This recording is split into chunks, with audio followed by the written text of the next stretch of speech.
to say Crawford. If you go down the list and ask me about tactical advantages, most of them are Crawford. What Canelo has is size, and as a result, physical strength and punching power. And a neck as wide as Broadway, for crying out loud. Right. The thing that I don't like about Canelo is that it's like almost every shot has to be a power shot. It's a power shot, yes. They both hit hard. Yeah. Because and you could see the strength.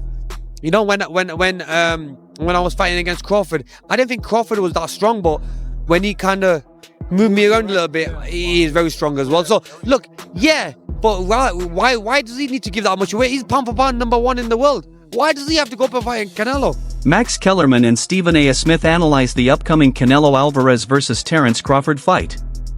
Stephen A. predicts Crawford will win by decision but emphasizes caution. He recalls Gervonta Davis's warning that Crawford could get in trouble if he engages too much. With Canelo's natural size and power advantage, Stephen A. believes Crawford must rely on his defense, speed, and ring IQ rather than exchanges. The analysts highlight strategy over strength as the key to victory. Greatness. And a neck as wide as Broadway, for crying out loud. Right. The thing that I don't like about Canelo is that it's like almost every shot has to be a power shot. It's a power shot, yes. And that's not beating Crawford. I will confess, I think Gervonta Davis's trainer, Cal, I think he said this. He said Crawford could find himself in trouble, and I'm not sure it was him, but I think it was him. He said Crawford could find himself in trouble if he decides to engage with Canelo, because Canelo is the naturally bigger, strong fighter. And I don't care that Crawford's gotten bigger, and I don't care that Crawford's going to go in there just as big as Canelo. Canelo is accustomed to fighting at the weight. Meanwhile, Max Kellerman notes that Crawford's overall skill set appears sharper, giving him a technical edge. He highlights Canelo's durable chin and naturally larger frame, with a bigger skeleton that offers strength in exchanges. Yet, recent performances suggest Canelo hasn't looked as dominant or crisp as before, indicating a slight decline. This contrast frames the fight as a battle of timing and technique versus size and resilience. Great chin. A great chin.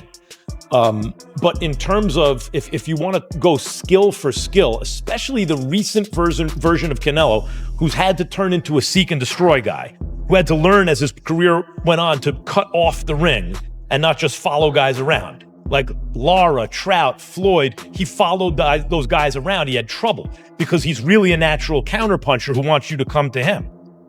But in recent years at super middleweight, he's gotten really good at cutting off the ring. Again, last fight notwithstanding.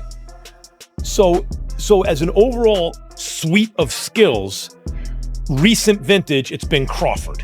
Okay. But Canelo also is skilled and has a larger skeleton than Crawford. No matter what they weigh, Canelo's the bigger guy. Yeah. So you briefly mentioned Canelo's power. So who, I would assume Canelo has the You'd have to think, unless Crawford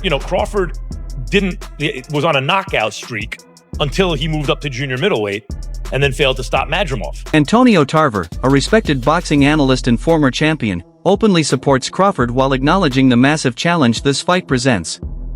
Tarver emphasizes that Crawford has proven himself across multiple weight divisions, but this matchup is on another level. He stresses that it's not only Crawford's toughest test but also a fight that Canelo Alvarez has never truly faced before. Crawford's take, I'm Bud County all the way, but this is going to be the toughest fight, the best fighter Bud has ever been in the ring with. And arguably, this could be the best fighter Canelo has ever been in the ring with. We'll find out which one is which on September 13th. Antonio, I appreciate your time. Safe travels back home. Man, I appreciate it. Thank you. Thank you, Antonio. Timothy Bradley Jr., known for his sharp boxing IQ, believes the opening round will be a measured affair. He predicts both fighters will avoid unnecessary risks early on, focusing instead on analyzing movement, timing, and openings. Bradley notes that Crawford tends to be patient at the start of big fights, preferring to observe his opponent before setting traps. Canelo, similarly, has shown a tendency to feel out the distance early, making tactical adjustments as the fight unfolds. The first round is expected to be a chess match rather than fireworks. First, Crawford wants to feel his punching power as well. In the beginning, It's all the position balance. Like both guys are trying to get balance and trying to find their rhythm, you know, understanding their distance to where they can punch and at the same time avoid getting hit. You know, it takes Crawford a little bit more time than I would say Canelo to get right to it. Canelo, although he is a prolific counterpuncher, fantastic counterpuncher, you know, he tends to find his spots a lot quicker. You know, and the indication of that is when, if you look at any of the boxers that Canelo has faced, Trout, even Danny Jacobs, even when he fought against Charlo, you just check out the first round. You know, he usually takes off, just feels the power, you know, cruises, you know, see what these guys know, couple of feints, level changes, you know, gathering information, right? Crawford does the same and similar things. So I think the first round's going to be a real, like, calm and cautious round by both fighters. But in the second round, Canelo's going to start applying that pressure, man. Pre-engagement with Crawford is a little bit more difficult than a Charlo, okay? You know, let me explain this. So pre-engagement is the movements before you get into that sweet spot, which is mid-range, to be able to let your hands go, right? Both guys are trying to counter each other's movement. Both guys are looking at each other's, you know, hands, trying to anticipate what they believe is going to come next. Amir Khan, who has shared the ring with both Canelo and Crawford, offers a unique perspective.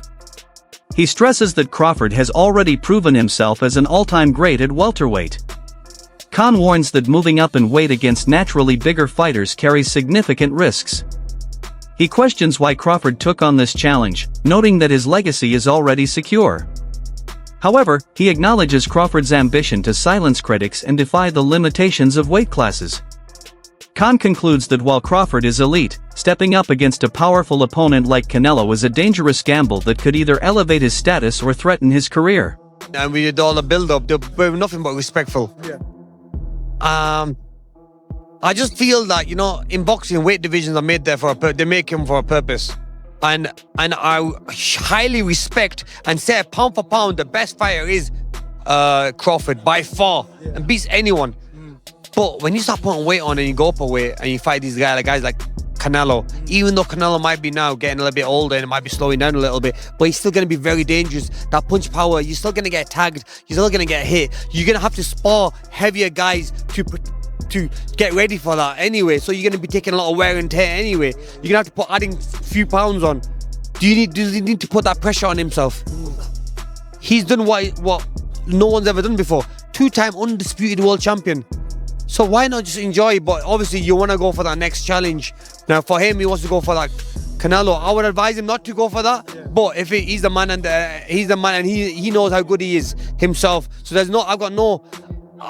can't really say to him that do this or do that. So really, he believes in his skills. He believes in his skill. Yeah. We can't answer for him. Yeah. We let him go and do it. You know what I'm saying? And we all might be wrong. Yeah. He might be even stronger than Canelo. He might pack the weight on well, that he might do really well in there. So look, you fought them both. Like what are the differences between them? Obviously, his weight. Canelo's strong and he's easily hit. Very easily hit, very easily. Yeah. Compared to when I fought against Crawford, I couldn't even hit clean. Yeah. So really, that's the difference. And they both hit hard. Yeah. Because and you can see the strength. You know, when I was fighting against Crawford, I didn't think Crawford was that strong, but when he kind of moved me around a little bit, he is very strong as well. So look, yeah, but why does he need to give that much away? He's pound for pound #1 in the world. Why does he have to go up and fight Canelo? Promoter Tom Lafleur examines the event from a business and spectacle perspective. He explains that Canelo Alvarez and Crawford are two of boxing's biggest stars, each with massive fan bases across different demographics. Lafleur argues that few fights in modern boxing compare in magnitude. It's not just a clash of skills, but a collision of two boxing empires, Canelo's reign as the face of the sport and Crawford's rise as a pound-for-pound king. Lafleur believes the hype is justified given the rarity of two fighters of this caliber meeting, especially with weight differences and legacy stakes involved.